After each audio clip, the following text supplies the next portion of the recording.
Ahora sí. Bueno. Entonces, bueno, ya con la doctora María lo vieron toda la parte de farmacocinética. ¿Está? Ahora lo que vamos a estudiar es farmacodinámica. A ver si pasa y si no, bueno. Vamos a hacerlo así. Fíjense, acá simplemente hay una síntesis, ¿está?, de lo que ya vieron con Liliana. ¿Está? Ustedes estuvieron estudiando farmacocinética, que estudia los movimientos del fármaco a través del organismo y los distintos procesos farmacocinéticos. ¿Está? Ahora vamos a estudiar farmacodinamia, que lo que va a hacer es estudiar los efectos y mecanismos de la acción del fármaco. ¿Está? Si antes hablamos que la farmacocinética estudiaba lo que el cuerpo hacía al fármaco, ahora vamos a estudiar lo que el fármaco le hace al cuerpo. En palabras menos académicas, ¿no es cierto? ¿Hasta ahí estamos? Y por último, después vamos a ver una breve introducción a farmacogenómica en la última clase, pero bueno, eso más adelante. Entonces, como les decía, la farmacodinamia los bioquímicos, celulares y fisiológicos de los fármacos, que incluye mecanismos de acción y las aplicaciones clínicas. ¿Estamos?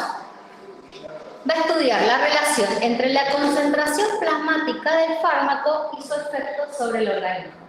Van a ver, a medida que avancemos con la clase, que vamos a construir diferentes curvas, ¿está?, donde generalmente se va a graficar la magnitud de un efecto en función de la concentración del fármaco. ¿Sí? Por eso dice que relaciona la concentración plasmática del fármaco con el efecto sobre el organismo. ¿Estamos? ¿Alguna duda? Bien. Entonces, hablamos que vamos a estudiar la naturaleza de la acción del fármaco, es decir, cómo es la interacción entre el fármaco y su receptor. ¿Está? Vamos a hablar de receptores. Receptores ya lo vieron ustedes. En realidad son las dianas moleculares de los fármacos, esos receptores. Ahora vamos a repasar cuáles son, pero es algo que ya damos por entendido, que ustedes conocen y saben. ¿Sí? Y después vamos a ver los aspectos cuantitativos, que van a ser las consecuencias de la interacción de ese fármaco en células, diferentes sistemas, y cuáles son los procesos de regulación. ¿Estamos? Bien. Una cuestión importante para que entiendan es que los fármacos no van a generar ninguna respuesta o función en realidad nueva en el organismo. ¿Está? No crean ninguna función, sino que van a modificar una función ya existente. ¿Sí? Fíjense, los fármacos no originan respuestas celulares diferentes a las que ya existen en el organismo. Modifican la velocidad o la magnitud de los procesos propios de la célula. Una célula, de un tejido o del blanco sobre el que esté actuando. ¿Sí? Modifican una función ya existente. ¿Está claro eso? Bien. Es importante que sepan esto. Entonces, la acción de un fármaco, ¿de qué va a depender? Va a depender, o sea, o qué va a incluir cuando queremos hablar de acción de un fármaco. ¿Está? El sitio sobre el que actúa, la interacción con su diana, que vamos a llamarle receptor. No siempre es un receptor propiamente dicho en membrana o en citosol, como ustedes conocen, pero generalmente se llama receptor en general esa molécula diana sobre la que actúa el fármaco, ¿sí? Que ahora vamos a ver diferentes ejemplos. ¿Y cuáles son las vías de señalización intracelular que se desencadenan por la interacción del fármaco con el receptor? Entonces acá hay algo importante. Ustedes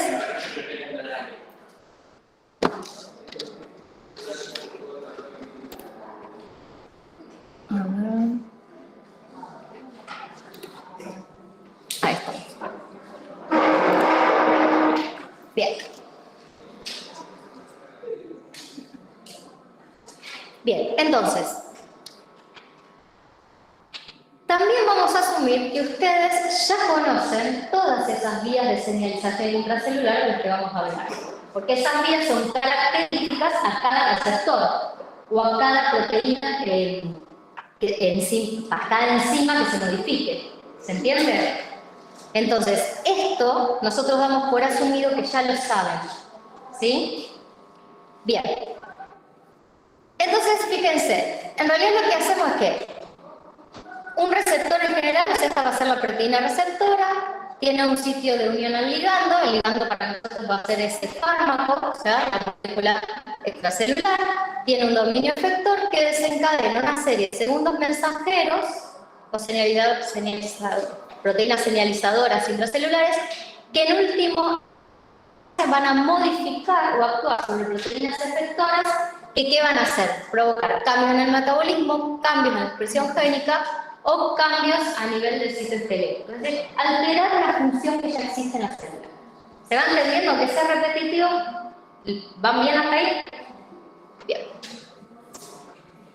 Entonces, fíjense, acá tenemos las diferentes dianas moleculares con las que interactúan los fármacos.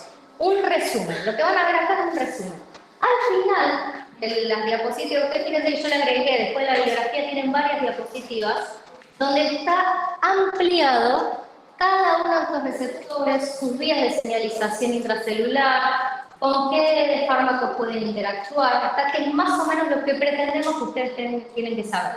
No lo vamos a dar, pero básicamente es eso. Después consultan en los libros cuando necesitan mayor profundidad, ¿está? Pero básicamente en esas diapositivas tienen toda la información. Bien, lo más común son los receptores propiamente dichos, como habíamos dicho, que pueden ser receptores de membrana o, vamos a ver, receptores nucleares, ¿está? E incluso también pueden ser canales iónicos. Estos dos tipos son los más comunes que vamos a ver ahora en farmacología, sobre todo cuando empecemos con sistema nervioso autónomo, que es la introducción, más que nada todo a la farmacología propiamente dicha, o sea, la interacción fármaco-receptor. Ustedes van a ver dos tipos de receptores. Receptores de membrana, ¿tá? Acoplados a proteínas G, o metabotrópicos, ¿tá? Y canales iónicos controlados por ligandos, a los que vamos a llamar receptores ionotrópicos. ¿Sí? Estos tipos, fíjense, agonista inverso, ya vamos a ver de qué se trata. El ligando se une al receptor y se desencadenan diferentes mecanismos de traducción de señal, ¿sí? Y desencadenando un efecto, una respuesta. El antagonista se une, pero no desencadena respuestas, ya lo vamos a ver.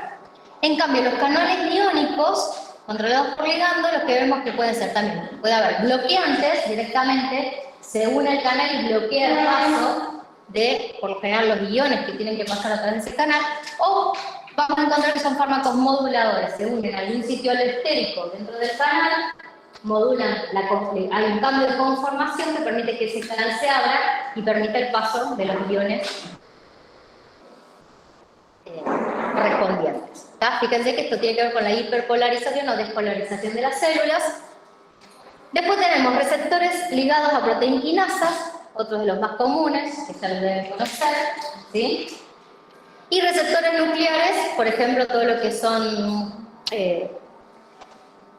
hormonas van a actuar con receptores nucleares, ¿se acuerdan? O sea, por ejemplo, los glucocorticoides van a tener un mecanismo de acción de este tipo, ¿sí?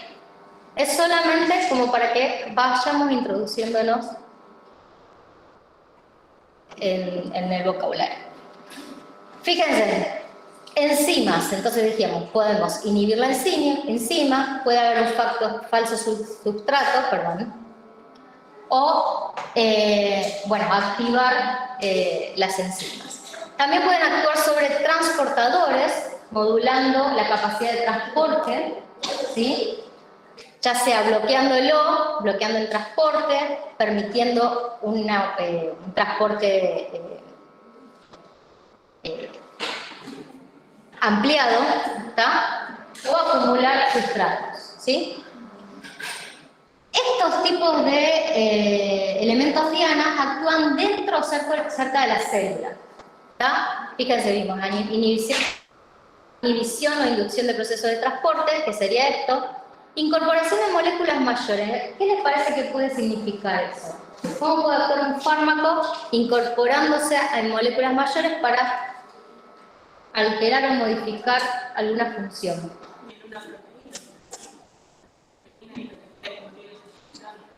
Sí, pero hay algo más común, metiéndose, no en una proteína, en donde se puede meter una molécula, en el ADN, ¿está?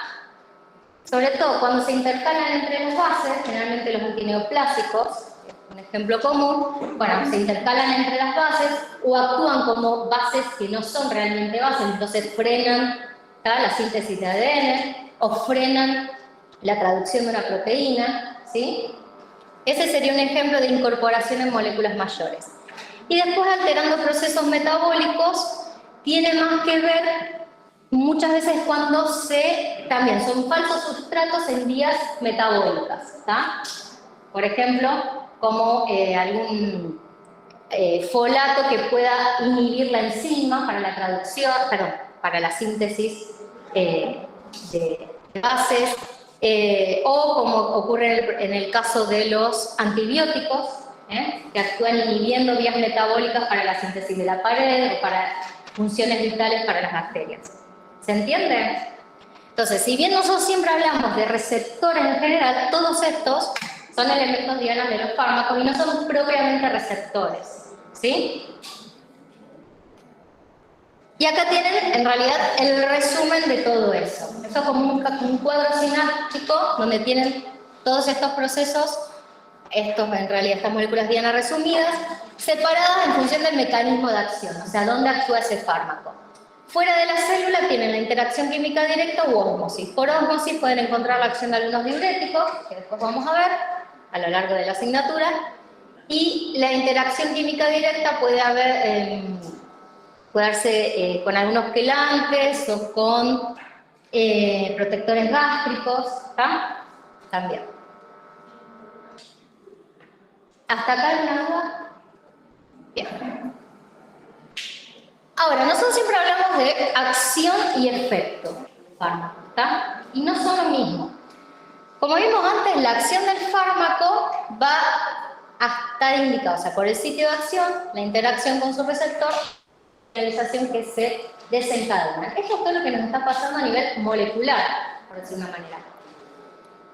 Todo esto genera cambios en alguna función celular y por lo tanto se observa una respuesta. Esa respuesta va a ser el efecto del fármaco. Cuando hablamos de efecto, vamos a hablar de fíjense, un cambio bioquímico, fisiológico, aparición o desaparición de síntomas, algo que sea mensurable, que yo lo pueda medir. ¿Tá? Si doy un antitérmico, el efecto que yo puedo medir, ¿cuál es? No veía quién hablaba. Claro, disminución de la temperatura. ¿Tá? Ahora vamos a ver otros ejemplos. ¿Qué otros ejemplos se les ocurren? Son fármacos que consuman diariamente. O sea, ¿para qué lo están...? Bien. ¿Tá? Bueno, lo que nos va a estar faltando, que es lo que ustedes van a tener que aprender ahora, es la acción. ¿Tá? Porque ustedes ya lo hicieron antitérmico, pero no tienen ni idea cuál es la acción. ¿Sí? Saben cuál es el efecto. ¿Va? Bueno, lo que vamos a aprender es las dos cosas, a relacionar ambas. Y fíjense que, porque muchas veces les vamos a pedir, describa el mecanismo de acción de un fármaco y sus efectos farmacológicos. ¿Está? Entonces, cuando dijimos describa el mecanismo de acción de un fármaco, estamos refiriendo a todo esto. Van a tener que poder decirnos cuál es el sitio sobre el que está actuando ese fármaco, cuál es el mecanismo en general, ¿tá? Porque las dos cosas necesitamos. ¿Tá? Y por último, cuál es el efecto, ese efecto mensurable, esa propiedad, ese cambio que generó que yo puedo medir. ¿Se entiende? Entonces, les doy dos ejemplos solamente para que vayan incorporando. ¿Saben lo que es el salbutamol? ¿Sí? ¿Para qué se usa? Un poquito.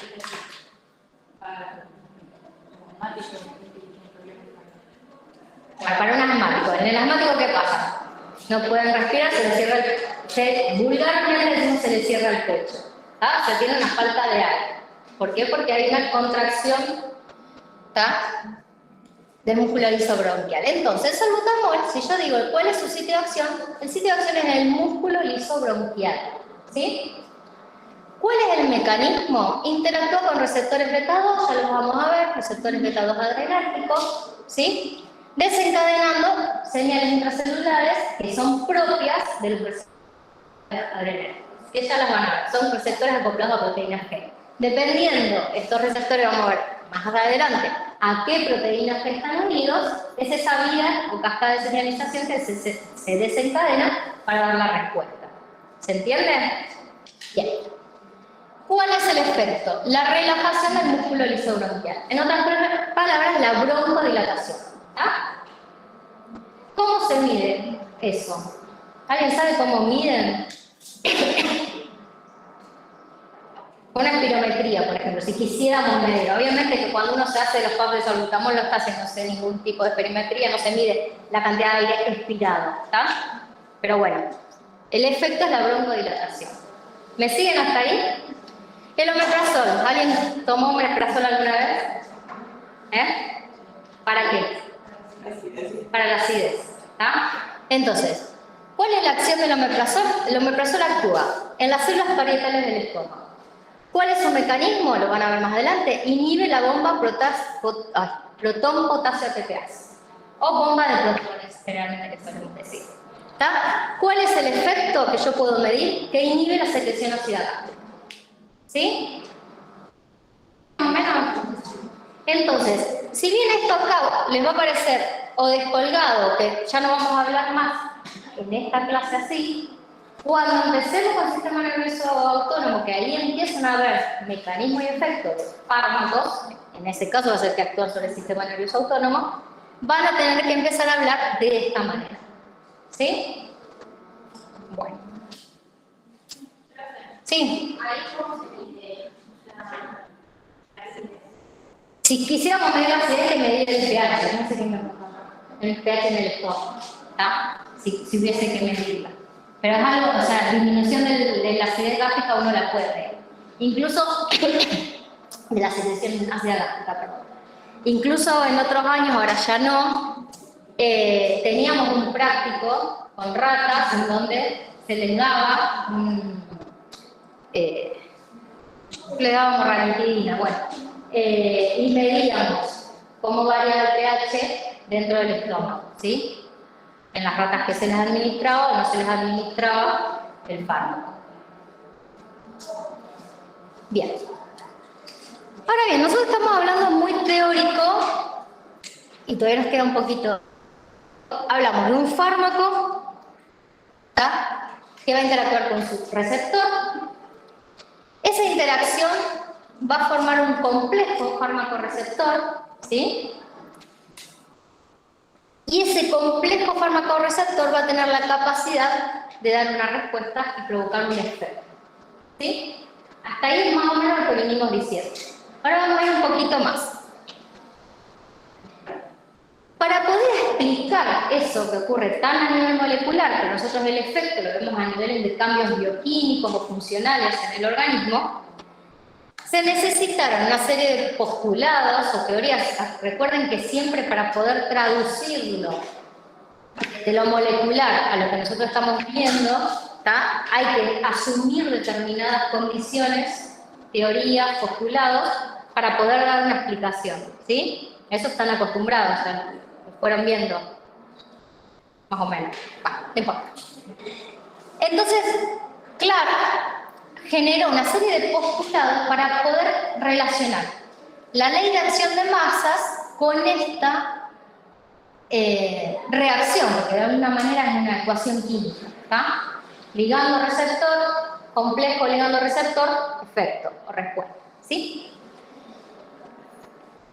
Fíjense, ¿qué postuló Clark? Que la ley de acción de masas se aplica a una reacción reversible entre una molécula de fármaco y una molécula de receptor, ¿sí? Hasta ahí eso se entiende bien, ¿no? O sea que la unión es reversible, hay un equilibrio. Todos los receptores son idénticos y están igualmente accesibles al fármaco, Se va a suponer que para el fármaco todos los receptores son iguales y tienen la misma forma de acceder. O sea, no hay ningún impedimento para que acceda a ninguno de los receptores sobre los que actúa. ¿Está? Fíjense que es bastante teórico. Ay, bueno, no importa. La intensidad de la respuesta ejercida por el fármaco es directamente proporcional al número de receptores ocupados por el fármaco y es consecuencia directa de la interacción entre el fármaco y el receptor. ¿Está? Es decir, que si el fármaco ocupó todos los receptores, tengo una respuesta máxima. Si ocupo 50 receptores, tengo, de 100, o sea, el 50%, tengo una respuesta del 50%. Eso es lo que se asume. ¿Sí? El efecto máximo se alcanza cuando todos los receptores se encuentran ocupados. La cantidad de fármaco que se combina con los receptores es insignificante en comparación con la cantidad de fármaco a la que están expuestos los receptores. Por lo que la concentración eficaz del fármaco no cambia durante la reacción, no es cuestión de equilibrio. ¿Está? Ahora, Clark nos habla de ley de acción de masa. ¿Qué decía la ley de acción de masa? ¿Ustedes se la acuerdan? Díganlo. Bueno, listo, genial. La tenemos acá, no hace falta. La combinación de fármaco y receptor depende de las concentraciones de cada uno. La cantidad de complejo fármaco-receptor formado determina la magnitud de la respuesta. ¿Está? Se debe formar un número mínimo de complejos fármaco-receptor para que se inicie una respuesta. A medida que aumenta la concentración del fármaco, aumenta el número de complejos fármaco-receptor y aumenta el efecto del fármaco y que el sistema se satura. ¿Está? ¿Qué es lo que hizo Clark con estos postulados y con relacionar esto, ley de acción de masas, a esta reacción molecular? Está tratando de relacionar algo que es totalmente molecular y explicarlo en función de un efecto que yo puedo medir. ¿Está? Van a ver que no siempre va a ser 2 más 2 es 4. En biología nunca 2 más 2 es 4. Eso ya lo saben. ¿Está?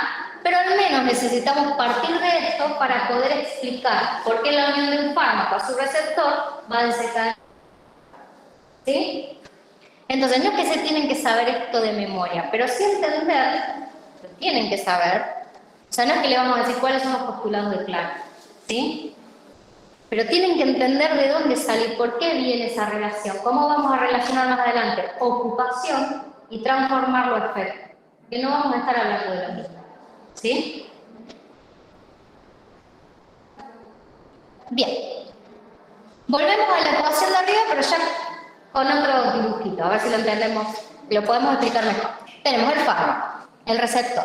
Hay una relación de equilibrio, o sea, de asociación y de disociación del complejo fármaco-receptor. Una vez formado ese complejo fármaco-receptor, que hasta acá tenemos la parte bien molecular, ¿está? Ese complejo fármaco-receptor va a tener la capacidad de activarse y dar una respuesta. ¿Está?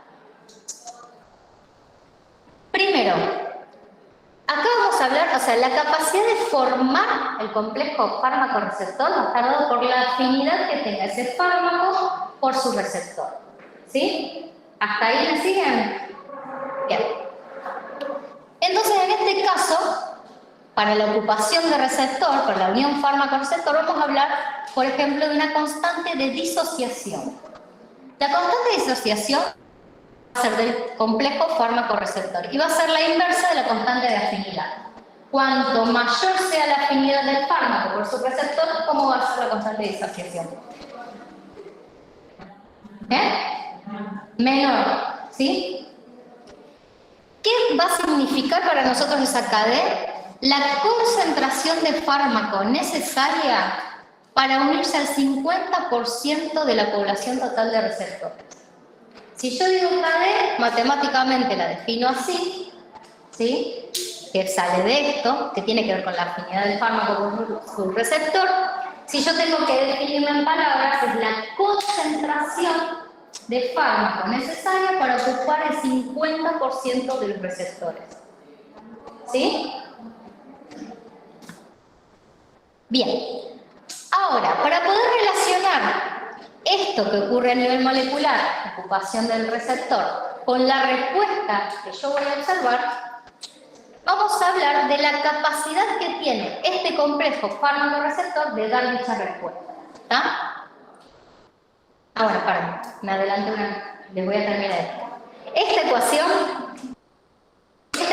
con este ρ acá significa fracción de receptores ocupados. Esta es la fracción de receptores ocupados, concentración del fármaco, KD, bueno, concentración del fármaco. Es la ecuación que va a definir la gráfica ocupación-concentración. ¿Sí?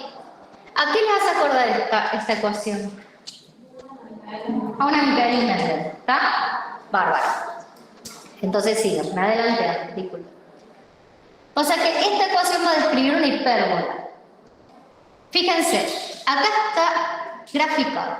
Porcentaje de fármaco unido, también lo van a encontrar como fracción de receptores duplicados, ¿sí? En función de la concentración de fármaco, ¿sí? Y estas dos gráficas, la verde para un fármaco A, la violeta para un fármaco B, ¿sí? ¿Hasta ahí me siguen? Bien, fíjense. Cuando llega, si esto es el porcentaje de fármaco unido, llegan los dos al 100% y la violeta va a llegar también.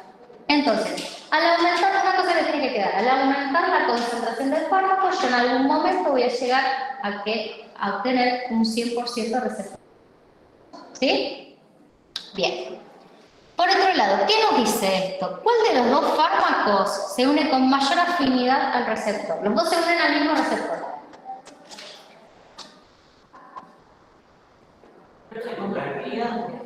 ¿Cuál? El fármaco A, el verde. ¿Por qué? Y porque al 50% le están en la unidad del fármaco. Exacto. Necesitas menor concentración de fármaco para ocupar el 50% de los receptores. O la KD del fármaco A es más chiquita que la KD del fármaco B. Y habíamos dicho que la KD es inversamente proporcional a la constante de afinidad. ¿Estamos? Bien.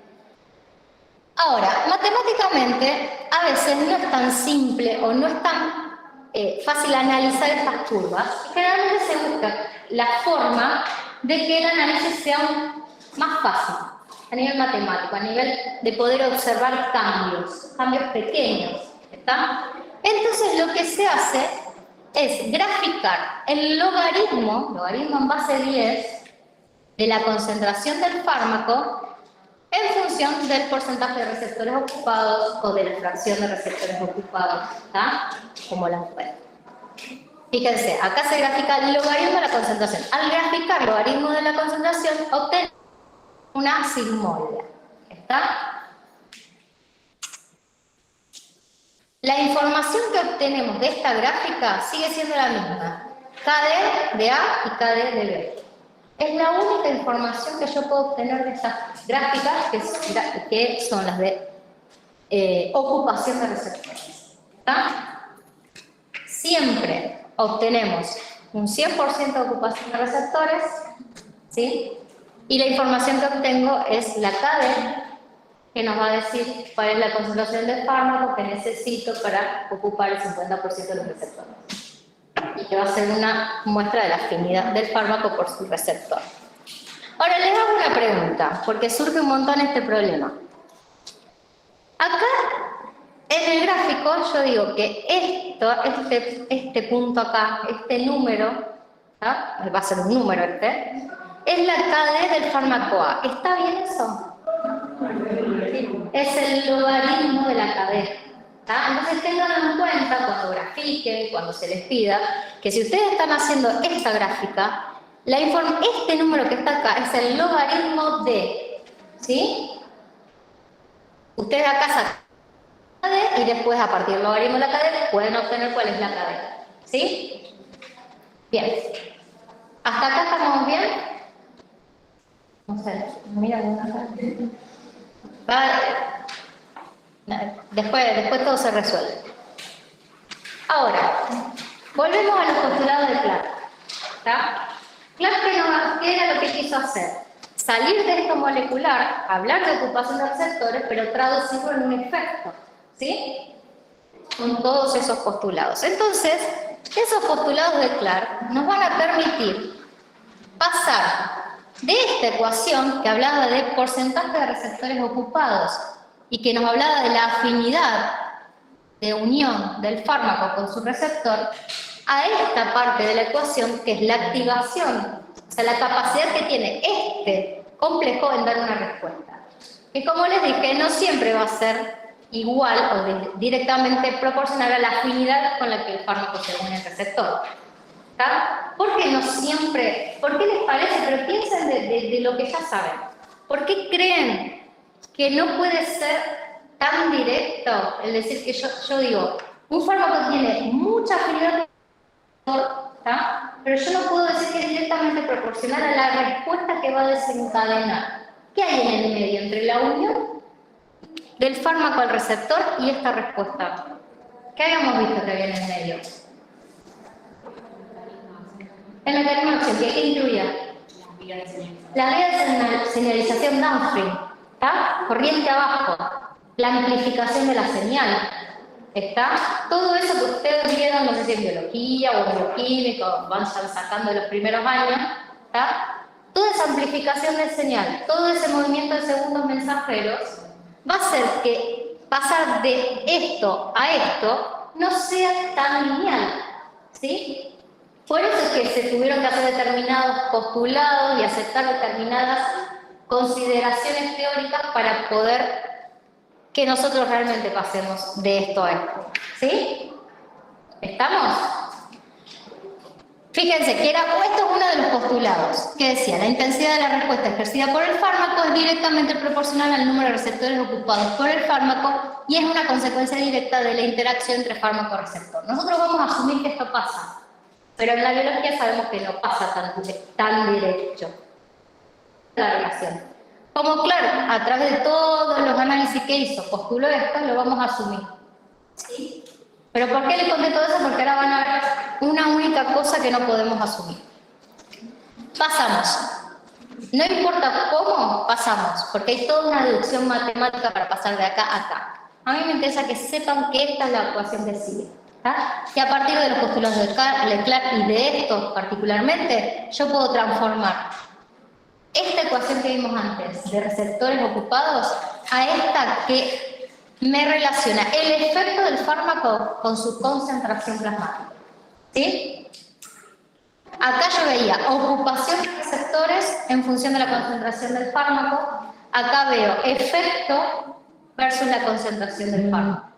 ¿Sí? Paréntesis, pueden encontrar en los libros o puede encontrarse que en vez de medir concentración de fármacos se mida dosis, porque uno lo que administra generalmente es una dosis.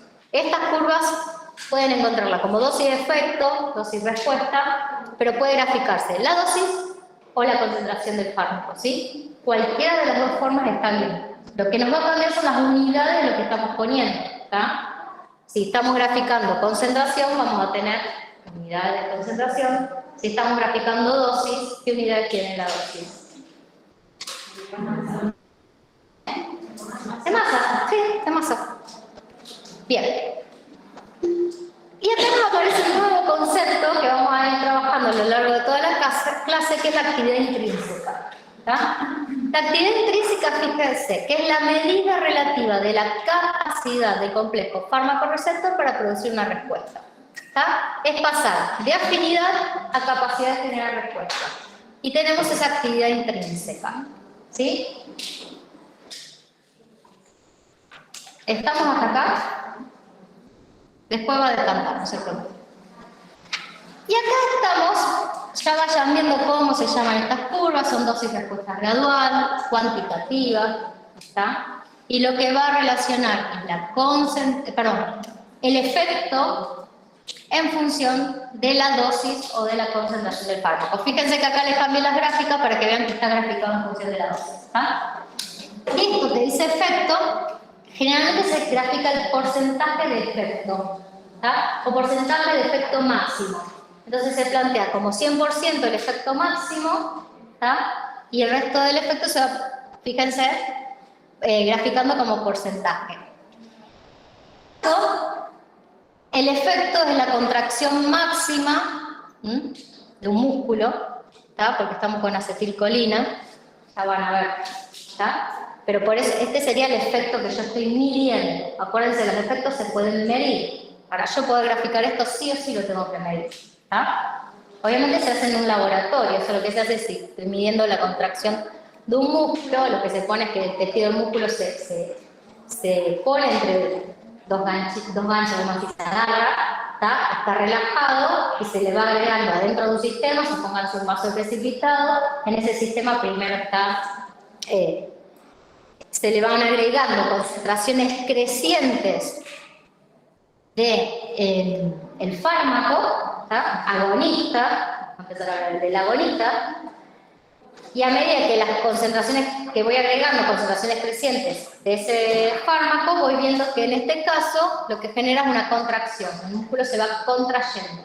¿tá? Entonces, como eso está adaptado a todo un sistema que va a registrar cuánto se va contrayendo el músculo, ¿tá? Un sistema informático, un sistema de detección, yo puedo después graficarlo.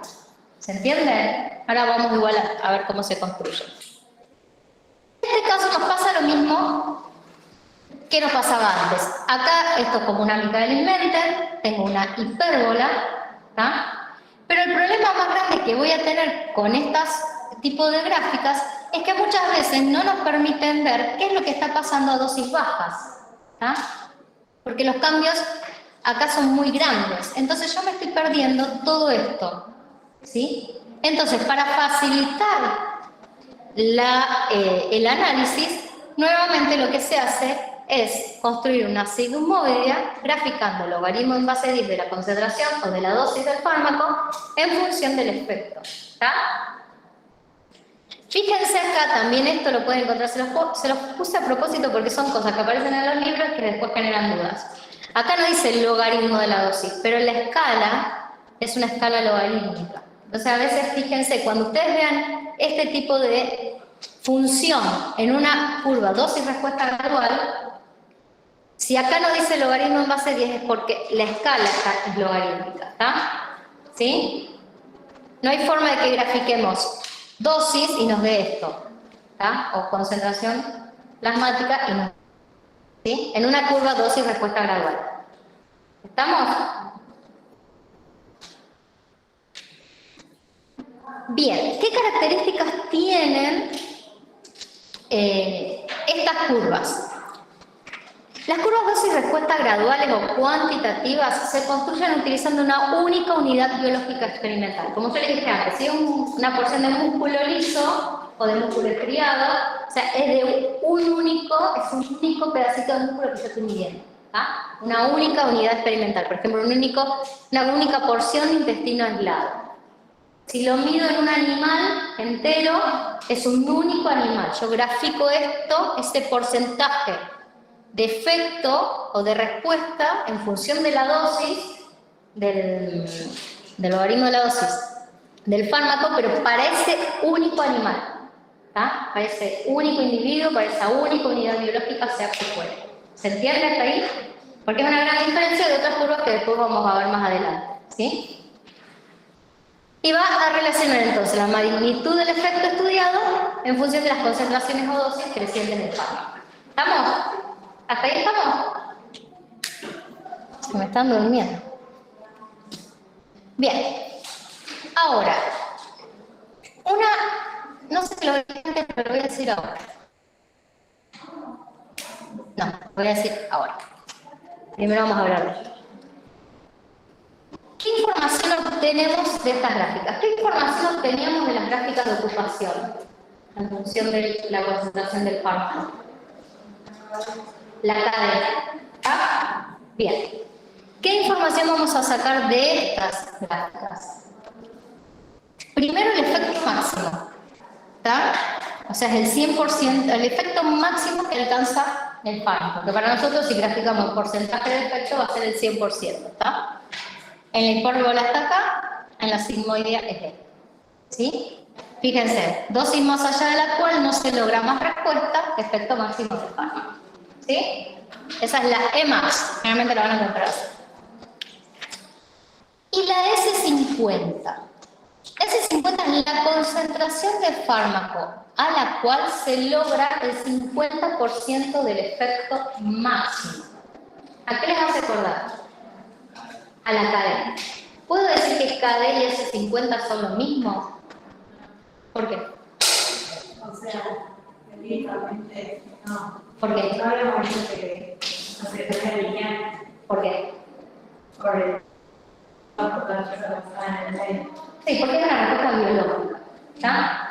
Entonces, exactamente, yo nunca puedo hablar, es más, no puedo hablar de cadena, no puedo hablar de afinidad. ¿Está? Si dos fármacos tienen dos S50 diferentes, yo no puedo hablar de la afinidad la diferencia de afinidad entre esos fármacos. ¿Está? Voy a hablar de S50. Afinidad o KD, hablo en las otras curvas. ¿Sí? Eso acuérdense de no mezclar los conceptos. Si bien generalmente asumimos esa linealidad, esa proporcionalidad, porque si no, no podríamos construir esto, ¿está? No es real. O sea, fisiológicamente no es real. ¿Está? Bien. O sea, la respuesta es eso. Fisiológicamente, afinidad, KD y S50 no son lo mismo. ¿Sí? Bien. S50, concentración o dosis de fármaco que produce el 50% de la respuesta máxima. Y otra información importante en estas curvas, además de la Emax y la S50, es la pendiente de la curva. La pendiente de la curva nos va a dar un montón de información en estos gráficos. Por eso vamos a terminar graficando siempre acá, en función del logaritmo. Porque la pendiente, entre otras cosas, nos va a decir, por ejemplo, si dos fármacos tienen igual pendiente, esos dos fármacos tienen igual mecanismo de acción. ¿Está? Por ejemplo. ¿Sí? Es decir, si dos fármacos son paralelas, tienen pendientes paralelas, tienen igual mecanismo de acción. ¿Sí? Entonces es una información importante. ¿Hasta acá estamos? Sí. Eso sería solamente Esta información la obtenemos solo, graficando porcentaje del efecto, respuesta, o sea, efecto versus logaritmo de la concentración de fármaco o logaritmo de la dosis. ¿Sí? Estamos, entonces, estas tres conceptos o esta información es lo que obtenemos de estas curvas. ¿Sí? Bien. Hasta ahí estamos, entonces, con las curvas, las vamos a seguir viendo. Vamos a seguir trabajando con estas curvas dosis-respuesta graduales. Una pregunta, ¿por qué son graduales? ¿Qué les parece? ¿Por qué decimos gradual?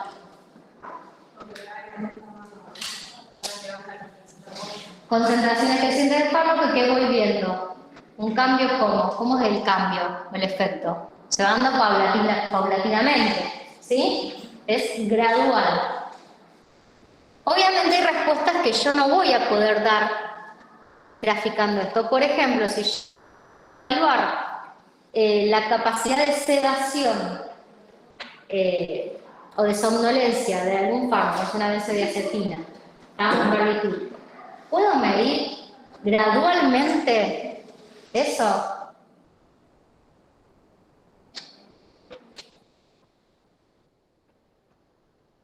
Puedo medir, está un poquito dormido, un poquito más, ya casi todo, ya se durmió del todo.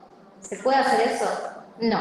Hay efectos que no puedo mensurar de esta manera, ¿está? Porque no son graduales, ¿sí? Entonces no siempre pueden construirse estas curvas, ¿está? Eso se ve porque no lo podés medir, digamos. Claro, no puedo medir ese cambio paulatino. ¿Está? ¿Te dormiste o no te dormiste? ¿Sí? Si estoy viendo capacidad de dormirse,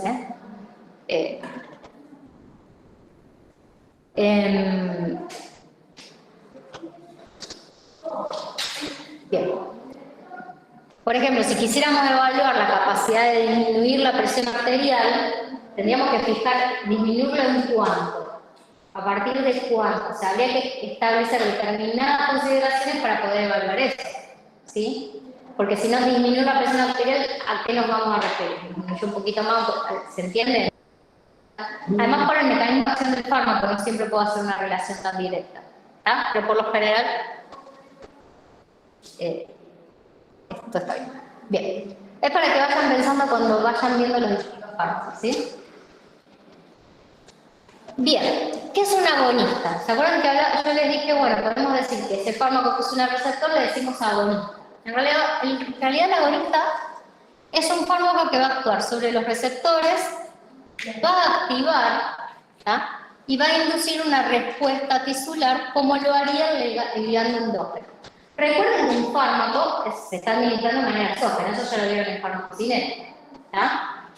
Entonces, el agonista lo que va a hacer es actuar de la misma manera que lo haría el ligando endógeno, ¿tá? Por ejemplo, un agonista adrenérgico va a actuar de la manera que lo haría el ligando endógeno, que sería la noradrenalina, ¿tá? Un agonista muscarínico va a actuar de la misma manera, o sea, se va a unir a los receptores muscarínicos y va a desencadenar la respuesta como lo haría la acetilcolina, ¿tá? Que es el neurotransmisor endógeno. Ahora, tenemos dos tipos de agonistas. Podemos tener un agonista total que se va a unir, fíjense, al receptor en estado activado y va a producir la respuesta máxima.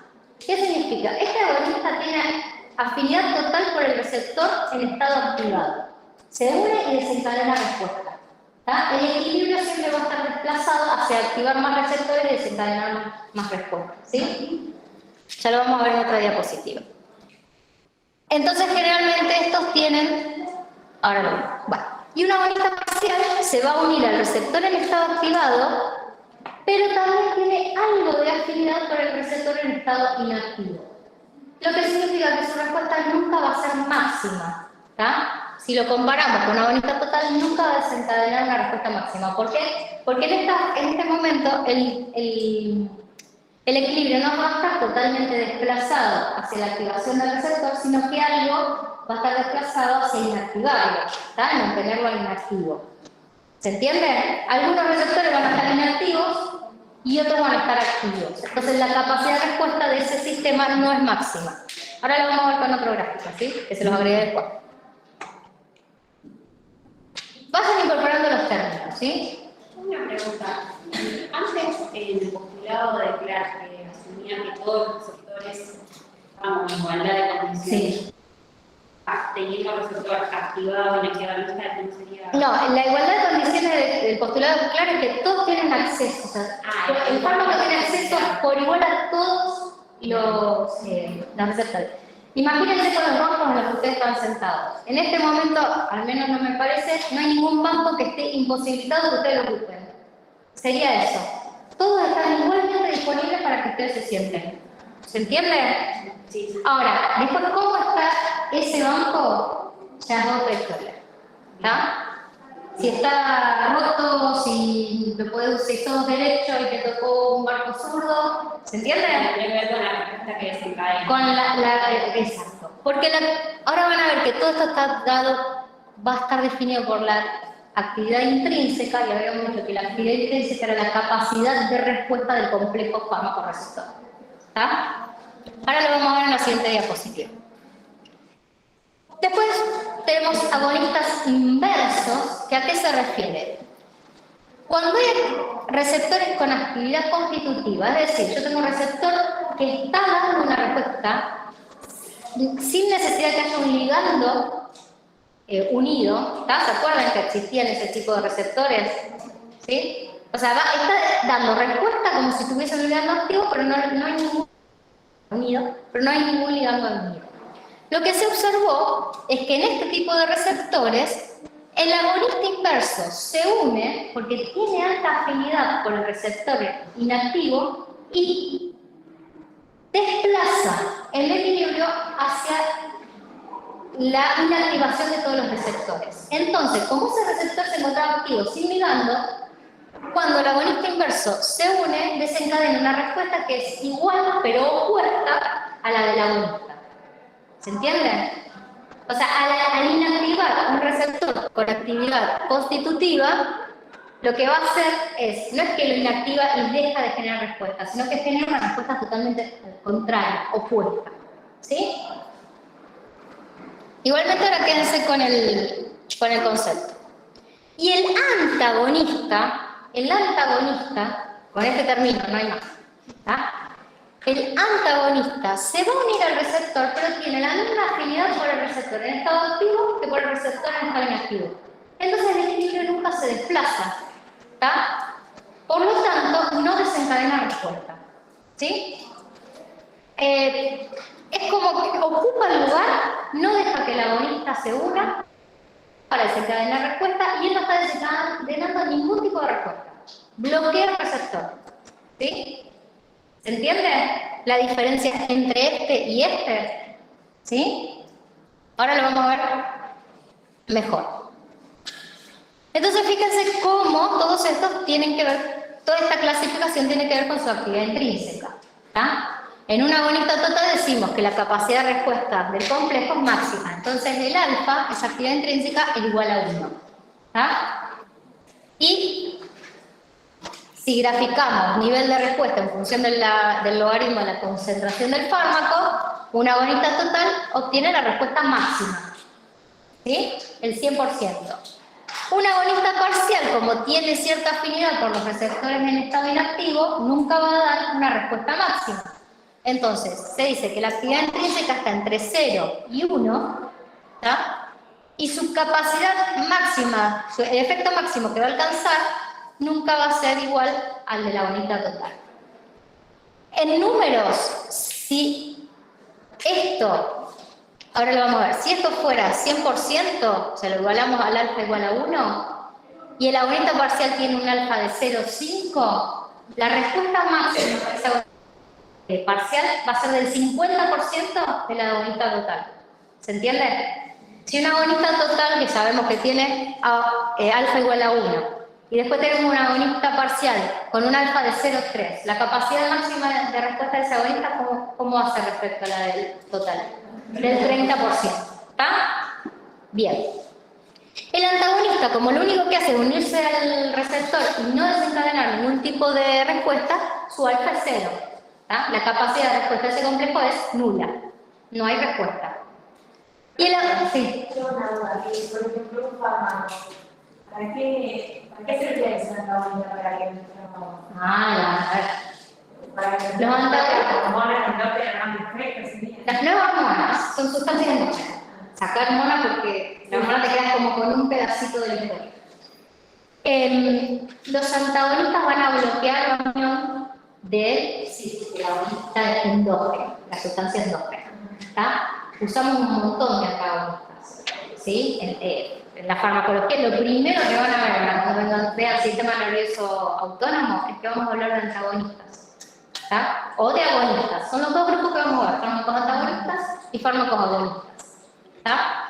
A ver si se dan cuenta, si los mareos me dicen que antes hablaba, ¿se acuerdan? Yo le dije que se unían los receptores, los beta 2, que estaban en el músculo lisobronquial. El salbutamol es un agonista beta 2, ¿tá? Es decir, que se va a unir al receptor y va a generar la dilatación del músculo lisobronquial, ¿tá? Si yo diera, les pregunto, si yo administrara un fármaco que es antagonista beta 2, es decir, se va a unir ese receptor beta 2 en el músculo lisobronquial, lo va a bloquear, y la sustancia endógena que tiene el neurotransmisor, que es noradrenalina, no se va a poder unir. ¿Qué le va a pasar a esa persona? No va a poder respirar, exactamente, porque la dilatación normal de ese músculo liso va a estar bloqueada. Entonces tenemos broncoconstricción. Entonces, por ejemplo, ya van a ver más adelante, no existen, por ejemplo, fármacos que sean totalmente antagonistas beta 2, ¿tá? O beta 2 selectivos, ¿sí? Porque cualquier fármaco que logre antagonizar esos receptores beta 2 en el músculo lisobronquial puede generar una broncoconstricción, ¿tá? ¿Se entiende? No sé si los mareé, pero a lo mejor para que lo entiendan Y el antagonista inverso ahí en ese ejemplo que agonista inverso. Agonista inverso. En los agonistas, después también les dejé una diapositiva al final. Más que nada hoy en día, o sea, se encontraron, fue una manera de descubrir también que había receptores con actividad constitutiva. ¿Ah? Y por otro lado, hoy en día se está estudiando justamente, por ejemplo, en algunos tipos de cánceres, donde los receptores desarrollan, o sea, como una alteración, como una mutación, actividad constitutiva sin necesidad de tener un hígado ligando endógeno, cuando, si el fármaco, es un agonista inverso, puede llegar a bloquear, no es bloquear, pero dar la respuesta contraria a la que está haciendo ese receptor. ¿Está? De alguna manera está contrarrestando la respuesta de ese receptor que es como que está dando respuestas, es como una fábrica activa sin que nadie haya dicho que esté activa. ¿Me explico? Que se lo estoy diciendo de otro. El omeprazol sería un antagonista. El omeprazol, ¿qué habíamos visto? No es un antagonista. Yo que les puse que hace el omeprazol, búsquenlo. Inhibe la bomba de protones, entonces bloquea. No es per se un antagonista, sino que bloquea una bomba. ¿Sí? Y de alguna manera está antagonizando la respuesta endógena normal, ¿tá? Que viene por otro lado. La está antagonizando, pero per se no es un antagonista, sino un bloqueante. ¿Tá? ¿Se acuerdan que en los canales hablábamos a veces de bloqueantes? ¿Tá? En los canales, pero esto es una bomba, no un canal. En el caso del agonista inverso, sí, la variedad tiene que tener esa función inversa. Se descubrió, sí, a partir de actividad constitutiva, o sea, en receptores con actividad constitutiva. Porque si no, no vas a ver la respuesta contraria. Pues fíjate que es exactamente lo mismo, pero opuesto, ¿sí? Por lo general, esto lo van a ver mucho menos, les puede llegar a aparecer, pero vamos a trabajar más que nada de acá para arriba, ¿sí? O sea, los fármacos que actualmente hay en el mercado, vamos a estar con esto, ¿sí? ¿Estamos? ¿Cómo se sabe que, una bolita es total y no puede haber otro problema con la respuesta todavía? Porque se hacen estos estudios. ¿Tá? Se van comparando, ahora vamos a ver, se comparan fármacos entre sí. Primero se compara con la sustancia endógena. Por ejemplo, con el neurotransmisor, como yo te digo, con noradrenalina. Porque ¿qué es lo que pasa después? Ustedes saben que la industria farmacológica, la química per se, va modificando la estructura química de cada compuesto, no se olviden que el fármaco es un compuesto químico, para generar una capacidad de respuesta mucho mayor, ¿sí? O mucho menor, no sé, vamos a verlo más adelante, pero no siempre, los efectos que genera un fármaco, nosotros ahora lo estamos pensando como efectos terapéuticos o beneficiosos, pero el hecho de que ese fármaco se una, como yo les dije antes, a lo mejor, por ejemplo, antagonistas a receptores beta se utilizan para el tratamiento de la hipertensión. ¿Por qué receptores beta? En corazón. ¿Tá? Solamente que son receptores beta 1. ¿Tá? Ahora, si ese antagonista no tiene, no diferencia entre un beta 1 y un beta 2, sí, yo bajo la presión arterial, yo favorezco a disminuir el gasto cardíaco, pero estoy generando una respuesta que no quiero a nivel pulmonar. ¿Se entiende? Ya lo vamos a ver eso, pero los efectos farmacológicos son todos. Algunos son buenos, o beneficiosos, o terapéuticos, lo que estoy buscando, otros son nocivos, otros son secundarios. ¿Tá? Y la clasificación se haría más por el mecanismo de acción que por el mecanismo de No, la clasificación se da por la capacidad de dar respuesta. La capacidad que tiene el fármaco unido al receptor, activado y da respuesta.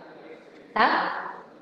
Lo que pasa es que cuando nosotros estamos viendo un todo, o sea, como ustedes decían, yo uso un antagonista. El antagonista lo que hace es bloquear a la sustancia endógena. Eso va a desencadenar un montón de efectos. ¿Tá? Lo que no genera una respuesta a nivel celular. ¿Se entiende la diferencia? A ver, como yo te decía con el bronco ¿tá? El agonista es la noradrenalina. O sea, todo el tiempo estamos descargando, hay descarga sináptica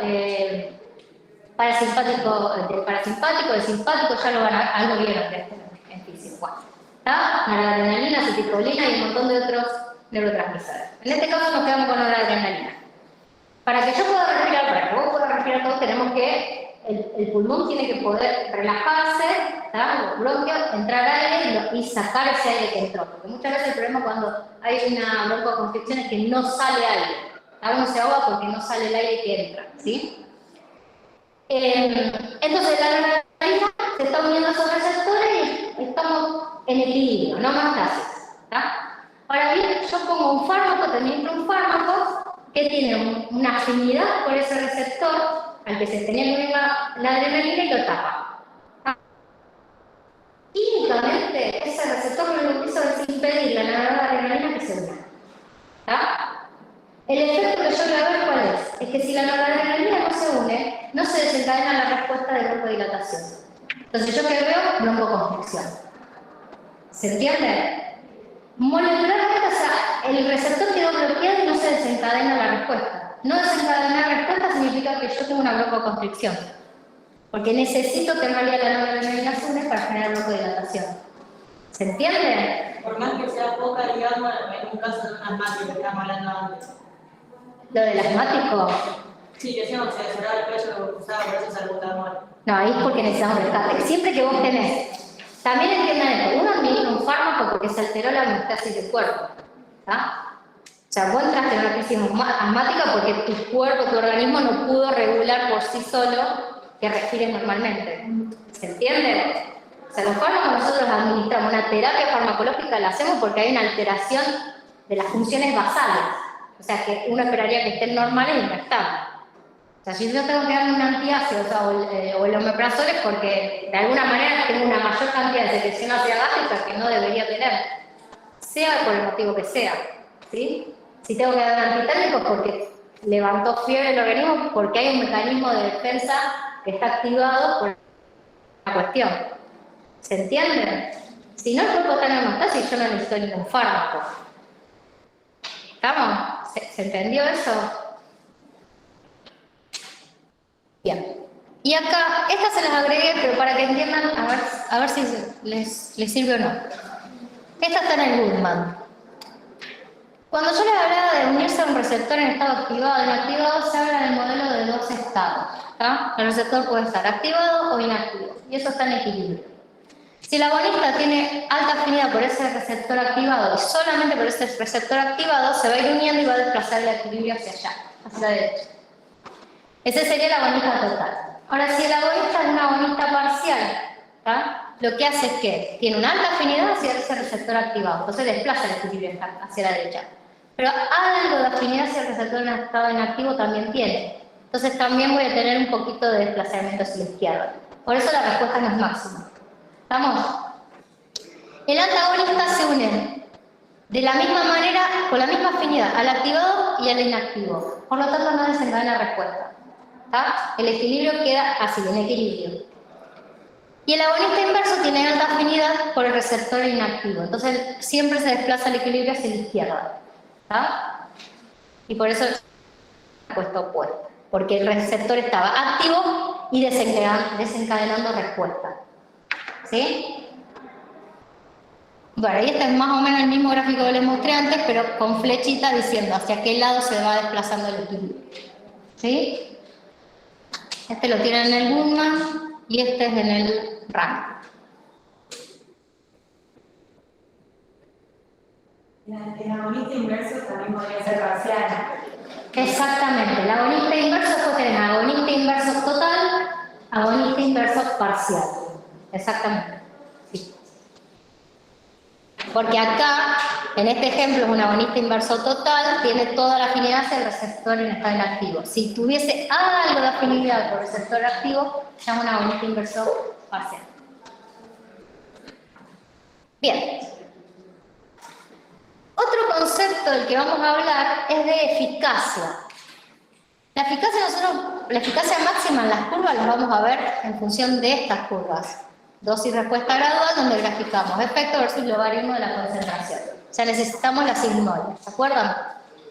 Y podemos comparar eficacia entre distintos fármacos. Esa es una de las características que tiene este tipo de gráficas, las curvas dosis respuesta gradual. Podemos comparar la eficacia entre distintos fármacos, ¿sí?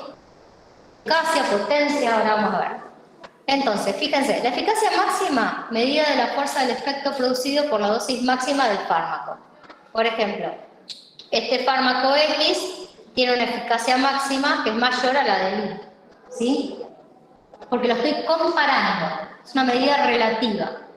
Fíjense, máxima capacidad de respuesta de un fármaco en un sistema respecto a un patrón de referencia. Para mí, acá cuando está solita, la eficacia máxima es esta. Cuando yo lo comparo, Y tiene una menor eficacia que X. ¿Sí? Y eso lo veo así, en vertical. ¿Está? Porque estoy viéndolo acá. La eficacia máxima para Y es del 50%, la eficacia máxima para X es del 100%. ¿Está? ¿Se entiende?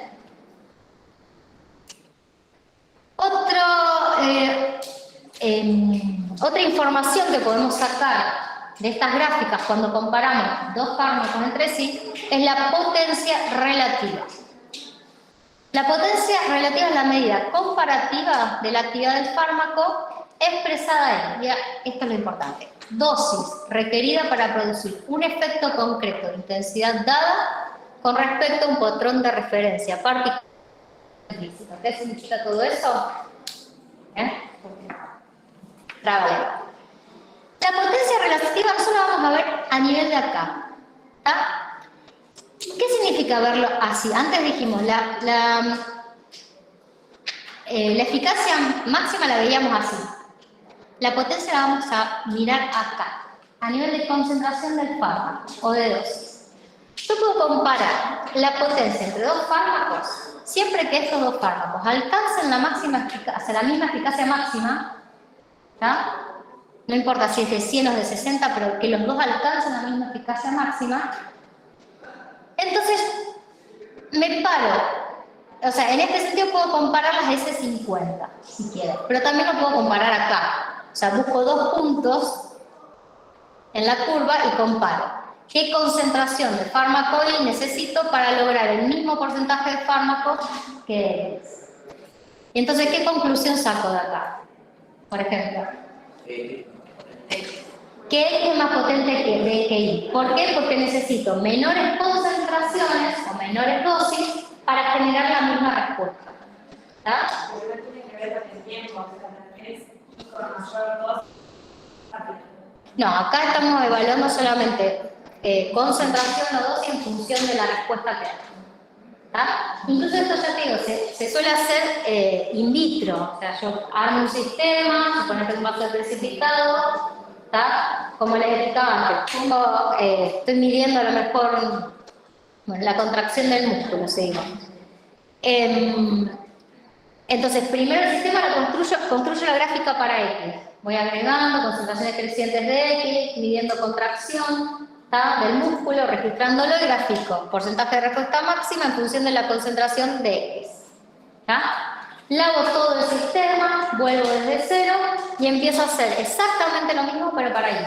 Voy agregando concentraciones crecientes de Y, evaluando cuál es el porcentaje de contracción y gráfico ahora porcentaje de respuesta máxima en función del logaritmo de Y.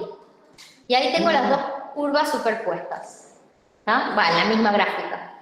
Y ahora sí comparo. Resulta ser que, ¿qué puedo saber de X y de Y? A ver, ¿qué es lo primero que ustedes ven sobre X y Y?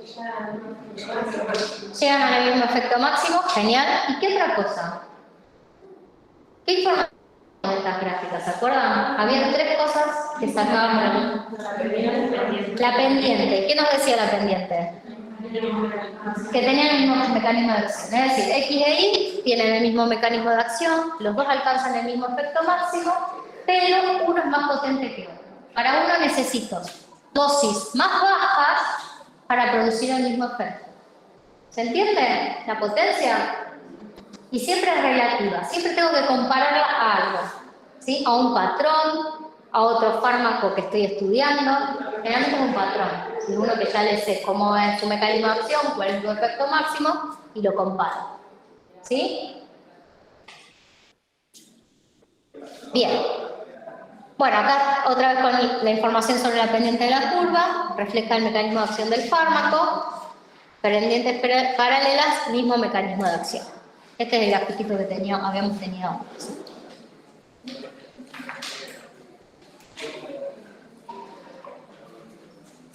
Y acá las ventajas de por qué graficamos efectos versus logaritmo de la concentración o el logaritmo de la dosis.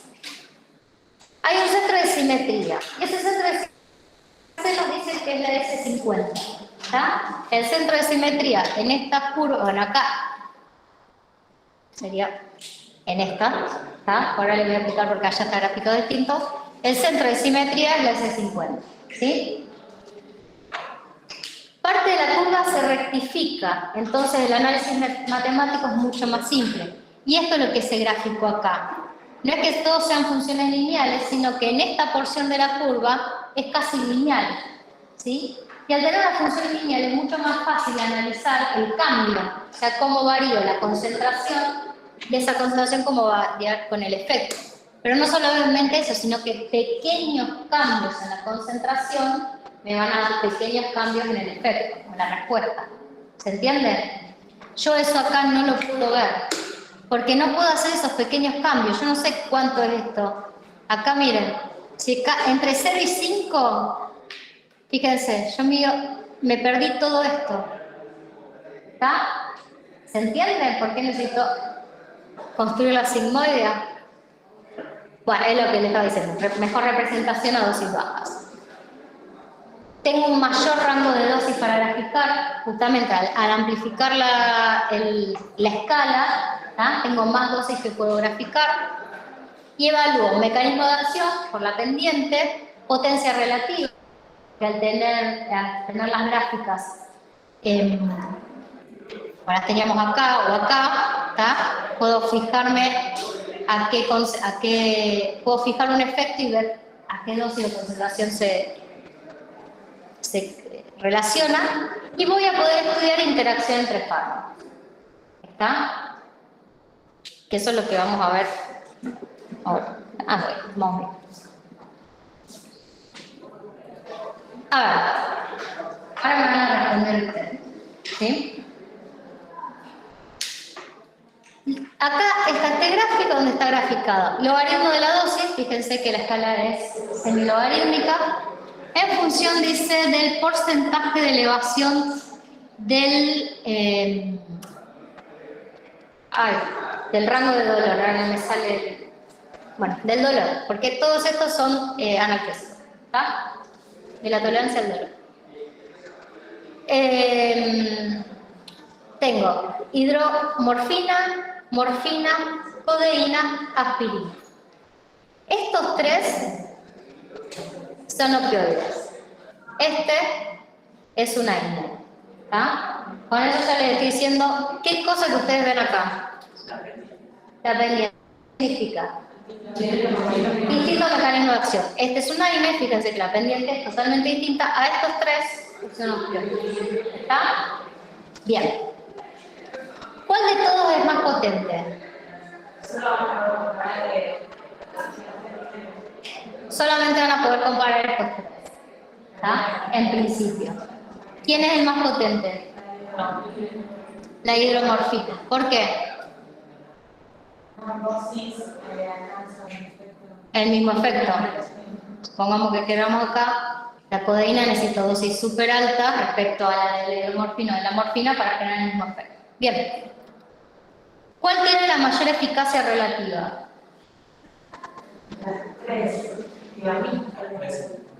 Exactamente, los tres opioides. Fíjense por qué, o relacionenlo si saben, porque cuando ya el dolor es muy agudo, son dolores fuertes, dolores, o sea, patologías que ya generan un dolor que sabemos que va a existir, ya no puedo recurrir a ella, no puedo recurrir a un ibuprofeno, no puedo recurrir a una aspirina, ni hablar de un paracetamol. ¿Por qué? Porque su eficacia máxima es muy baja. O sea, tienen un techo. Puedo darle le voy a dar dosis alta, voy a terminar intoxicando al paciente y nunca va a lograr disminuir la tolerancia al dolor, aumentar la tolerancia al dolor o disminuir el dolor, ¿tá? Comparado con otros fármacos que tienen mayor potencia. ¿Se entiende? ¿Por qué es importante conocer la potencia de un fármaco y la eficacia máxima? ¿Sí? O sea, se satura, y era algo que decían los postulados de Clark. En algún momento el sistema se satura. ¿Sí? Esta es la respuesta máxima de la aspirina. No le pidamos más, aumentar la dosis que quieran, pero esta es su respuesta máxima frente a este efecto. Después terminar una sobredosis y un montón de otros efectos que no queremos. ¿Está? Bien. Bueno, interacciones. Esto es más... vamos a ver. este, lo que hace es mostrarles todos los tipos de interacciones que pueden encontrar entre los fármacos, clasificados en función de cuáles son los procesos que se alteran. O sea, en este cuadro están clasificados así, ¿sí? Si lo que se alteran son procesos farmacodinámicos, ¿tá? Si lo que se alteran son los procesos farmacocinéticos, que ya estudiaron en las clases anteriores, o si lo que se alteran son procesos químicos, ¿sí? En cuanto a los farmacodinámicos, podemos hablar de fármacos que actúen a nivel del o que actúen a nivel de diferentes receptores o diferentes sitios en el mismo receptor, ¿tá? Cuando actúan a nivel del mismo receptor, podemos decir que los dos fármacos son agonistas. Entonces, la interacción entre ellos va a ser o un agonismo parcial o un sinergismo de suma, que ya vamos a ver de qué se tratan, o podemos decir que B es antagonista de A, que es una de las cosas más comunes, por eso es lo primero que vamos a ver, que son los antagonismos competitivos reversibles y antagonismo competitivo irreversible. A nivel de dos sitios receptores, sinergismo de potenciación o antagonismo no competitivo, y farmacocinéticos, sinergismo de facilitación, antagonismo farmacocinético y antagonismo químico para el otro tipo de alteración. Los que están en mayúsculas son los que vamos a ver, ¿sí? Y vamos a empezar por estos dos porque son los que con más frecuencia ocurren. Una de las cosas que les quiero resaltar, hay una diferencia en que si yo les digo antagonista, ¿ustedes qué entienden por antagonista? Claro, pero es una sustancia que es un receptor y no desencadena ningún tipo de respuesta. ¿Está? Antagonismo, ¿de qué estoy hablando? El efecto. La conocedora del efecto. No. Que no es una sustancia, está hablando de concepto. De una interacción. Entonces no confundan los términos, porque muchas veces nosotros les pedimos definen antagonista y definen antagonismo. Definen antagonismo y definen un antagonista. Estas son cosas diferentes. Acá en un antagonismo hay una interacción, ¿tá? Entre los fármacos. Y acá también, en el glosario las tienen, en algunos casos bastante más desarrollada también para que puedan entenderlo. Entonces, antagonismo, ¿qué significa? Es interacción entre dos fármacos tal que el efecto de uno de ellos disminuye o desaparece en presencia del otro. ¿Tá? ¿Se entiende? Hay dos fármacos que están interactuando y que cuando están juntos, el efecto de uno disminuye por encontrarse con el otro. ¿Tá? Por lo general, vieron que acá decía que para que esto ocurra, generalmente B es antagonista de A. Es decir, tengo un fármaco agonista y un fármaco antagonista. Ese agonista, el efecto del agonista en presencia disminuye. ¿Sí? Sinergismo. Interacción entre dos fármacos de manera tal que cuando se administran conjuntamente se observa un efecto igual o mayor a la suma de los efectos de los dos fármacos cuando se administran por separado. ¿Está?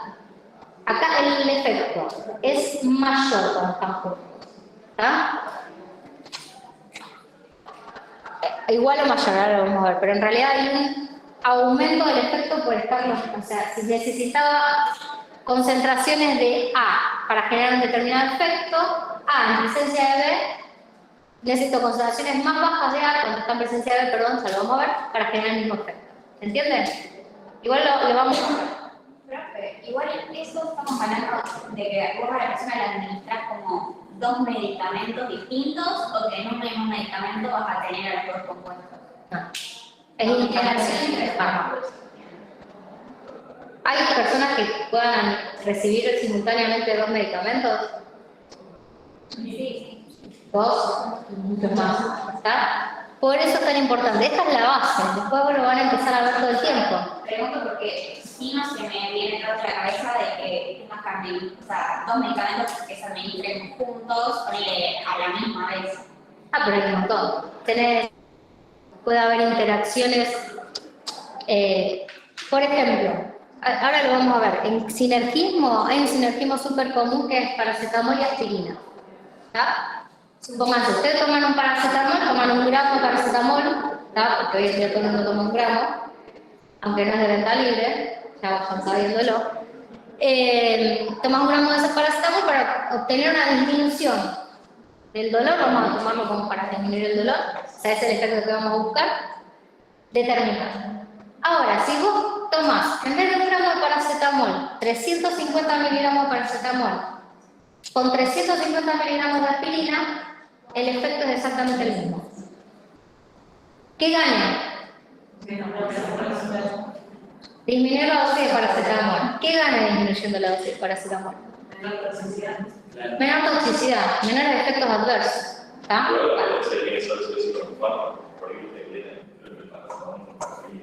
Sí, no, después hay un montón de fórmulas. Yo acá te doy un ejemplo.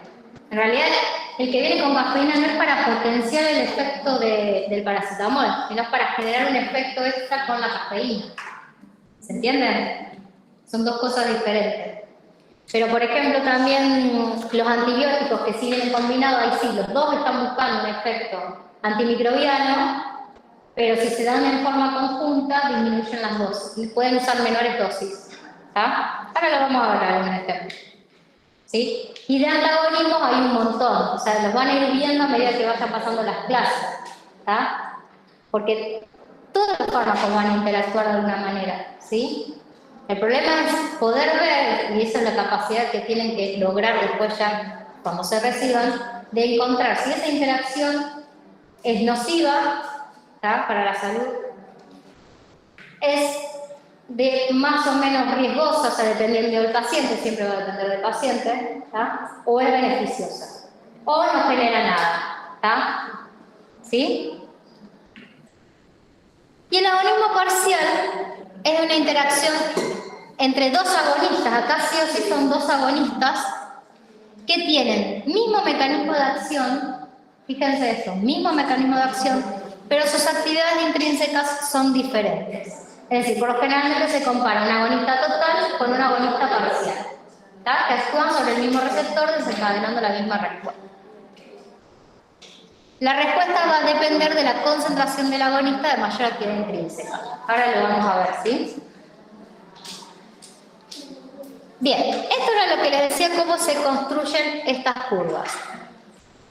Para poder evaluar interacción entre fármacos, primero que nada tengo que construir la curva del agonista. ¿Tá? Primero, la curva dosis respuesta gradual del agonista. Este es el sistema, ¿ven? Tengo un sistema donde está todo el reservorio. Acá está, por ejemplo, la unidad experimental que estoy evaluando. ¿Tá? Que también, creo que, sí, longitud del intestino. ¿Tá? Se está evaluando contracción. ¿Tá? Este es el sistema de registro. ¿Tá? Y generalmente por acá se van a ir administrando las dosis de, perdón, las concentraciones crecientes de la agonista. ¿Tá? Generalmente lo que uno hace es, pongo una concentración X del agonista, mido, lavo, o sea, tengo que pasar toda una solución de lavado. Una vez que termine de lavar, agrego una concentración A2, o sea, mayor a 1 del agonista. Mido, lavo, ¿tá? Y así voy haciendo, repitiendo el paso una tras otra vez hasta conseguir una curva dosis-respuesta del agonista, encontrar cuál es el efecto máximo. ¿Tá? El efecto máximo en función del logaritmo de la concentración. Una vez que construí esa curva, volví a lavar el sistema por completo, lo dejé limpito, ¿tá? Y agrego una concentración fija del fármaco B que no sé qué es, ¿tá? No sé qué es el fármaco B respecto a A, porque es el que estoy estudiando. Es decir, supongan que voy a agregar 0,1 molar del fármaco B. ¿Ah? En este sistema. Y vuelvo a repetir la obtención de la curva del agonista A. Voy agregando concentraciones crecientes de A y vuelvo a construir la curva. Efecto versus logaritmo de la concentración de A. ¿Se entiende? en presencia de esa concentración de B. ¿Me siguieron hasta ahí? Bien. Una vez que termine de construir la curva, enterita para A, vuelvo a lavar todo el sistema, saco toda la concentración de B que había, saco todo lo de A, y ahora agrego una concentración de B de 0,2 molar. ¿Tá? Y vuelvo a construir la curva para el agonista. Y así voy construyendo curvas con concentraciones crecientes de este fármaco B. ¿Tá? Siempre este fármaco B es una concentración fija. ¿Tá? Lo que titulo, porque lo que estoy haciendo es una titulación, es al agonista. ¿Tá? Y lo que grafico es efecto versus logaritmo de la concentración del agonista. ¿Sí? Bien, voy acá. A ver, bien. Esta sería la curva para A nomás. ¿Está? A en presencia de una concentración B, 1, la de 0,1 molar, supongamos. A en presencia de una concentración B2, 0,2 molar. 2 molar, perdón. ¿Está? De B. ¿Qué le pasó a la curva de A? ¿Se corrió hacia dónde? Se corrió a la derecha. Sí, la potencia de A no cambió, pero sí su efecto. O sea, no su efecto tampoco, perdón. Lo que cambió es la concentración que necesito de A para generar el mismo efecto. ¿Tá? En presencia de B, yo necesito concentraciones de A mayores para generar el mismo efecto. ¿Sí? Ese desplazamiento hacia la derecha ya nos dice que estamos en presencia de un antagonismo entre estos fármacos. Y de que B es antagonista de A. ¿Sí?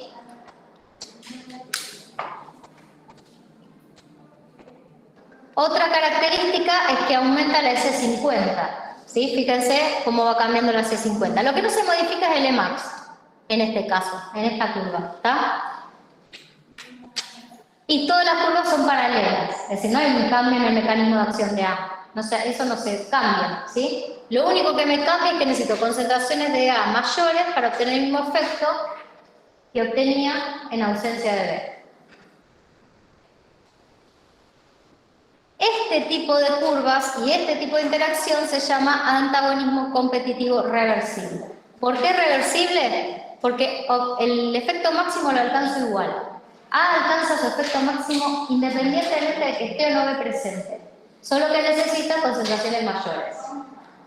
¿Por qué competitivo? Porque compiten por el mismo sitio de unión en el receptor. El problema que tiene el agonista es que si está el antagonista unido, necesita desplazarlo para poder unirse y desencadenar la respuesta. ¿Tá?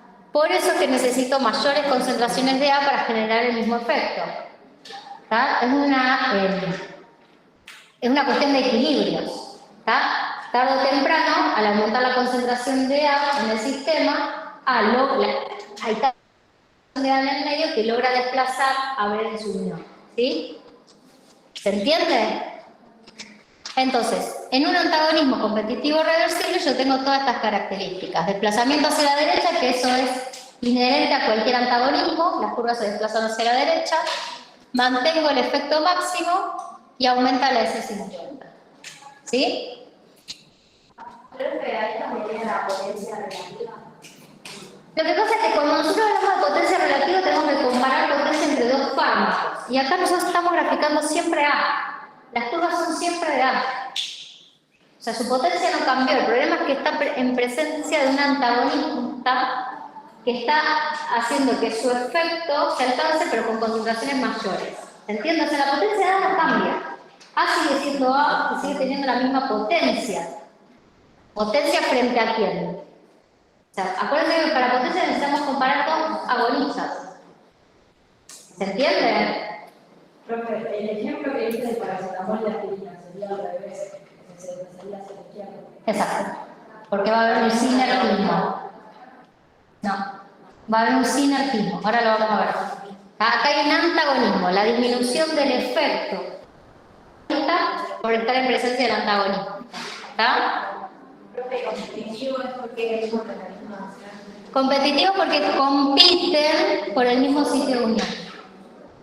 Una cosa, los nombres de los antagonismos, de los sinergismos, los distintos libros los pueden encontrar de diferentes formas. O sea, este quizá en otro libro no se llame directamente antagonismo competitivo. ¿Sí? Lo importante es que ustedes entiendan cuál es el mecanismo, cómo son las gráficas y entonces puedan reconocer lo que nosotros acá en farmacología decimos antagonismo competitivo reversible, cómo lo llama el libro que están leyendo, ¿está?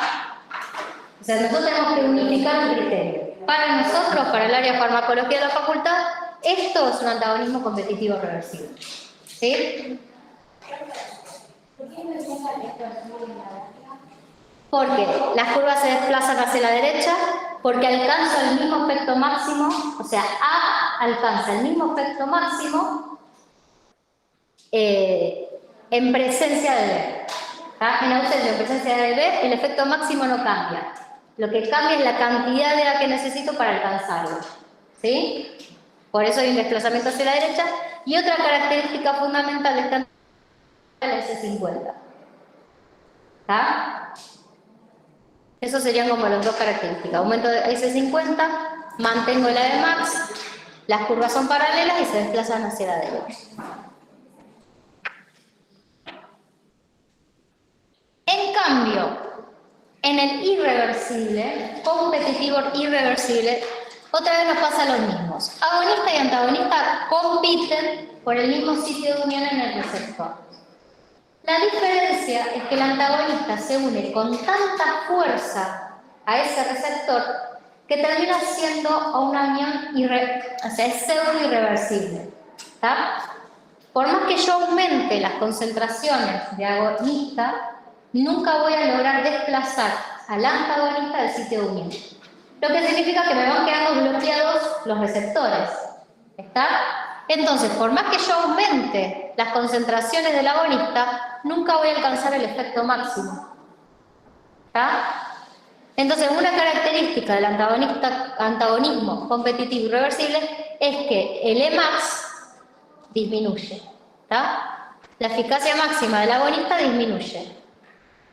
Otra característica es que la S50 no varía. ¿Sí? Las curvas igual se desplazan hacia la derecha. ¿Ah? No varía porque no importa la cantidad que agreguemos, va a ser lo mismo. Si hay una explicación más o menos así, la explicación racional sería que no varía porque si supongamos que todos los bancos que estaban libres acá eran los que tenía A disponible para unirse, ¿no? Entonces logró su eficacia máxima. Ahora supónganse que todos ustedes ahora son los antagonistas y no se van a despegar de ese banco. Cuando quiera venir el agonista a unirse, para él ahora el 100% de los receptores van a ser solo los que están los bancos vacíos. Entonces su capacidad de dar respuesta con esos bancos que hay vacíos sigue siendo máxima. ¿Tá? Sigue siendo la misma. Solo que ahora redujo la cantidad de receptores que tenía disponibles. Pero es la explicación que se trata de dar. ¿Tá? Ustedes quédense con esto. ¿Ah? Que es característico. Si yo desconozco quién es B y hago este experimento, una vez que termino de hacer el experimento, me doy cuenta que B es un antagonista competitivo irreversible de A. ¿Sí? Por cómo obtuve las curvas. ¿Se entiende? Ejemplos de antagonistas competitivos, competitivos reversibles, competitivos irreversibles.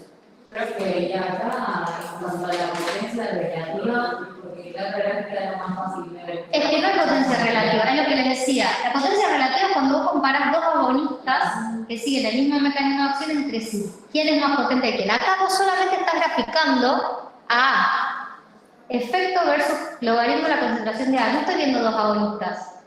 Estoy viendo cómo varía el efecto de A en función de su concentración cuando está o no presente B. ¿Se entiende? Entonces no veo potencia acá. No estoy comparando dos fármacos. Estoy siempre mirando a solamente que es A en presencia o ausencia de B. ¿Se entiende? ¿Se entiende esa diferencia? Bueno, la Emax disminuye, y la S50 no varía. ¿Hasta acá estamos? A ver, vamos a hacer la próxima. Bien. Usted tiene la respuesta en la diapositiva, al parecer. Fíjense, en este gráfico, porcentaje de respuesta de contracción máxima en función de la dosis de acetilcolina, del logaritmo de la dosis de acetilcolina. Entonces, esta es la curva dosis-respuesta gradual para la acetilcolina. Solo acetilcolina, ¿está? Este es su efecto máximo. Ahora, si yo en el medio, en ese experimento que estábamos haciendo, pongo una concentración de atropina, ¿está? La concentración 5 molar, supongamos. Perdón, 5 molar. Y voy haciendo el mismo experimento que hice acá, agregar concentraciones crecientes de acetilcolina. Cuando yo evalúo efecto en función de la concentración de acetilcolina, del logaritmo, perdón, obtengo esta curva. ¿Qué es la atropina de la acetilcolina? ¿Un antagonista competitivo reversible? ¿Estamos? La curva se corrió hacia la derecha, el efecto máximo es el mismo. La S50 aumentó. ¿Estamos? Acá tienen norepinefrina, y lo que grafico es porcentaje de aumento de la presión arterial en función de del logaritmo de la concentración de norepinefrina. ¿Está? Ya norepinefrina sería la agonista, o noradrenalina, es lo mismo. Esta es la curva. Ahora, en el sistema pongo una concentración X de fenoxibenzamina, ¿sí? Y vuelvo a hacer la titulación. Voy agregando concentraciones crecientes de noradrenalina y evaluando el porcentaje de aumento de la presión arterial. ¿Qué pasó? Disminuyó el efecto máximo. La curva se corrió hacia la derecha y la S50 es la misma, ¿está? Entonces, ¿qué es la fenoxibenzamina de la norepinefrina? Un antagonista competitivo y reversible. ¿Está? Bueno, usted tenía la respuesta. Bien. Espera. ¿Cómo están? ¿Pueden seguir 10 minutos más? ¿Sí? Bueno. Ahora vamos a ver, entonces eran antagonismos. Dijimos, el efecto de un fármaco disminuye en presencia de otro. ¿Está? Eso era un antagonismo. Ahora vamos a ver sinergismos. El efecto de un fármaco es igual a la suma, o sea, presencia de otro igual a la suma, igual o mayor a la suma de los efectos de los dos. ¿Está? ¿Se acuerdan? Más o menos, o sea, todo lo contrario al antagonismo. El efecto aumenta. Sinergismo de suma. Para que haya sinergismo de suma, A y B son agonistas. Y A y B tienen la misma actividad intrínseca. ¿Estamos? O sea, los dos son agonistas totales, entonces los dos tienen una actividad intrínseca de 1, o los dos tienen una actividad intrínseca de 0,5, de 0,3 o de lo que se les ocurra. Pero los dos tienen la misma actividad intrínseca. La acción combinada de ambos agonistas es igual a la suma de sus efectos individuales. La construcción de las curvas es exactamente igual. Por ejemplo, acá estamos graficando el logaritmo de la concentración de A, y evaluando porcentaje de efecto. ¿Sí? Esta es la curva de A en ausencia del fármaco B, del agonista. Ahora, en el sistema pongo una concentración fija de B, ¿sí?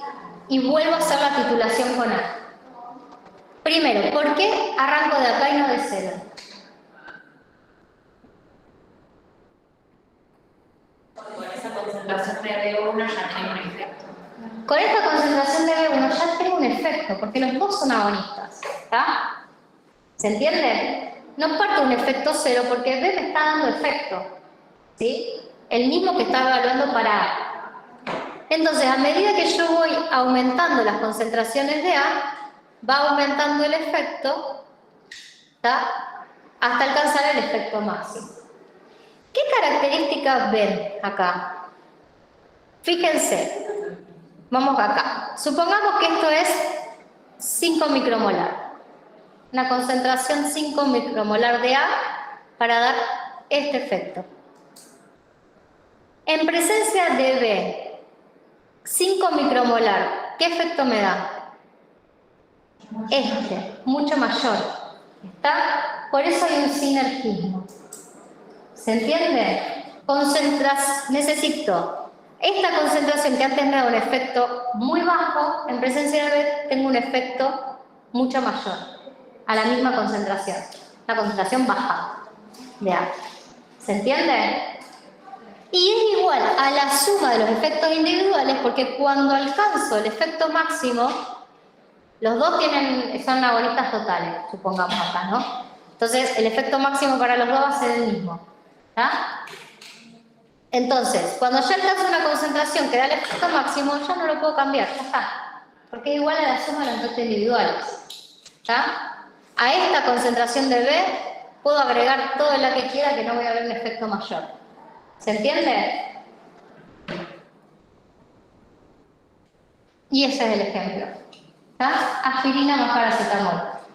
¿Siempre se tiene que dar la misma dosis de jugo en este caso? No, acá es para eliminar, ¿sabes? Como cuál es la relación. ¿Tá? Lo que se intenta, y generalmente pasa con todos los AINES, generalmente. Muchas veces todo va a depender de la terapia, eso lo va a decir el médico y para qué se. Pero generalmente cuando vos tenés que tomar reglado, suponete un analgésico, a veces es preferible tomar dosis bajas del analgésico, o sea, con intervalos de entre dosis más cortos, pero que puedas mantener el efecto en el tiempo. Entonces, haciendo esta combinación, aprovechando ese sinergismo, vos estás siempre administrando dosis súper bajas del analgésico, disminuir los efectos adversos y el efecto terapéutico que estás buscando, lo estás logrando de la misma manera. ¿Se entiende? Eso sería como una interacción beneficiosa. Un sinergismo beneficioso, en este caso. Bueno, y la curva se desplaza hacia la izquierda, no le hice la flechita. Pero fíjense que en el sinergismo siempre las curvas se desplazan hacia la izquierda. Si ustedes ven que cuando grafican la curva que grafiquen, ¿tá? De un fármaco agonista en presencia de otro que desconocen, si la curva se desplaza hacia la izquierda, el efecto que están midiendo, o sea, hay un sinergismo entre esos dos fármacos. Si la curva se desplaza hacia la derecha, hay un antagonismo. ¿Está?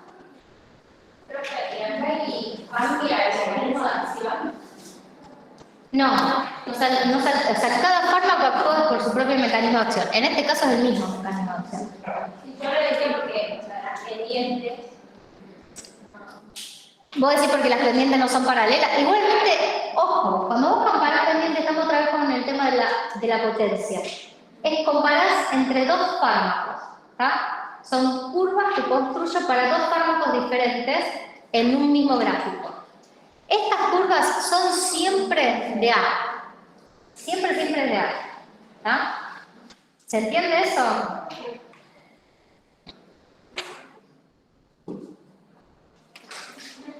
Otro de los sinergismos más comunes o interacciones entre fármacos es el sinergismo de potenciación. La respuesta obtenida por la acción combinada de dos fármacos es mayor que la suma de los efectos individuales. ¿Está? Fíjense, hay dos casos los más comunes para este tipo de interacción. Cuando los dos fármacos van a interactuar en el mismo receptor, o sea, pero en sitios diferentes. ¿Está?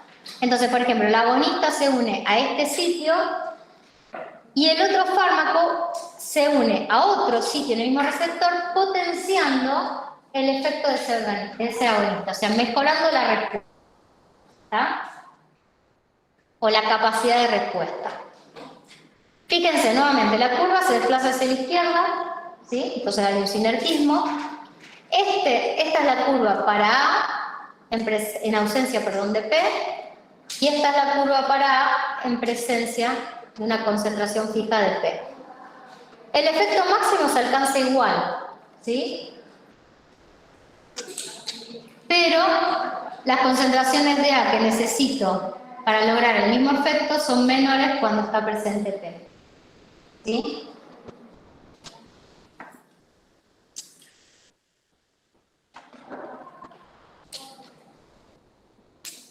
Igualmente en estos casos no siempre, podemos predecir qué va a pasar acá, ¿sí? Porque como estamos hablando que la respuesta combinada es mayor a la suma de los efectos individuales, esta es una situación hipotética, pero puede haber muchas otras. ¿Estamos?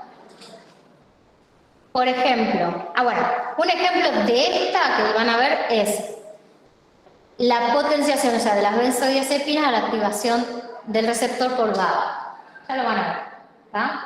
Pero acuérdense de esto. Otro ejemplo de sinergismo de potenciación es, por ejemplo, en el caso del sulfametoxazol con la trimetoprima. ¿Eso lo escucharon a vez? ¿Lo tomaron a vez? El Bactrim, el nombre comercial más común. Es una combinación de estos dos antibióticos. ¿Por qué? En este caso no es que actúan sobre un mismo receptor. En este caso lo que están haciendo es actuar sobre una misma vía metabólica, solamente que en sitios diferentes. El sulfametoxazol es una sulfamida y actúa inhibiendo esta sintasa, ¿tá? En última instancia es la síntesis de folato para síntesis de ADN, proteínas y ARN. Al estar inhibida va a inhibir el crecimiento bacteriano. Entonces, y en cambio la trimetoprima va a actuar inhibiendo a la reductasa que cataliza este paso, ¿tá? Los dos actúan en la misma vía metabólica, pero en diferentes sitios. Ahora bien, este gráfico, ojo, no se confunda. Este gráfico, lo que les está mostrando, porque es el gráfico que van a encontrar generalmente para antibióticos, lo que está evaluando es el número, crecimiento bacteriano en función de las horas, ¿tá? Porque estamos evaluando el efecto antibiótico, ¿tá? Como se evalúa haciendo un cultivo y creciendo las bacterias en presencia de ese antibiótico. ¿Eso lo vieron alguna vez? Bueno, no importa. Fíjense, esta gráfica es el crecimiento bacteriano sin ningún tipo de antibiótico, ¿tá? Es la velocidad de crecimiento de la colonia de bacterias sin antibiótico. Esta que tienen acá es cómo crece la velocidad de crecimiento de la colonia cuando se expone a trimetoprima, solo trimetoprima. Esta tercera es cuando se expone solo a sulfametoxazol. Y esta, en línea de puntos, es la velocidad de crecimiento de la colonia cuando están los dos fármacos presentes, los dos antibióticos juntos. Fíjense que la inhibición del crecimiento es rapidísima, ¿tá? Cuando los dos fármacos están juntos. Es algo que se usa un montón. Hay una potenciación de los efectos. Por sí solos los dos son antibióticos, los dos sirven, pero enseguida frenan el crecimiento bacteriano. O sea, el efecto es mucho mayor, la eficacia es mayor, ¿sí? De uno en presencia del otro. Este es un sinergismo de potenciación que es beneficioso, puede haberlo que no son beneficiosos, ¿sí? Si un fármaco generalmente no son beneficiosos cuando se potencian efectos adversos, ¿sí? Cuando dos fármacos interactúan entre sí y potencian el efecto adverso, no el efecto terapéutico. ¿Se entiende? Y después hay otro sinergismo. Este tipo de sinergismo es una interacción farmacocinética, ¿tá? El que actúa como sinergista aumenta eficazmente la concentración del otro en el sitio de acción. Entonces, el ejemplo más común que van a encontrar es el del probenecid y la penicilina. Ertrobenecid inhibe el transporte de penicilina en los túbulos renales. Al inhibir el transporte, se inhibe el transportador, que lo tiene que eliminar a la penicilina. Al inhibir el transporte para su eliminación, aumentan las concentraciones de penicilina en plasma, por lo tanto aumenta la disponibilidad del fármaco para poder actuar. Ese sinergismo se considera beneficioso, ¿sí? Porque puedo usar dosis bajas de penicilina, pero las mantengo altas en plasma durante más tiempo. ¿Se entiende? Y por último, el agonismo parcial, que ya estamos en tema. Bueno, mañana, el miércoles. El miércoles lo terminamos de ver. Cualquier cosa revisen, así me preguntan la clase que viene. Sí. Ahora que voy a apagar esto.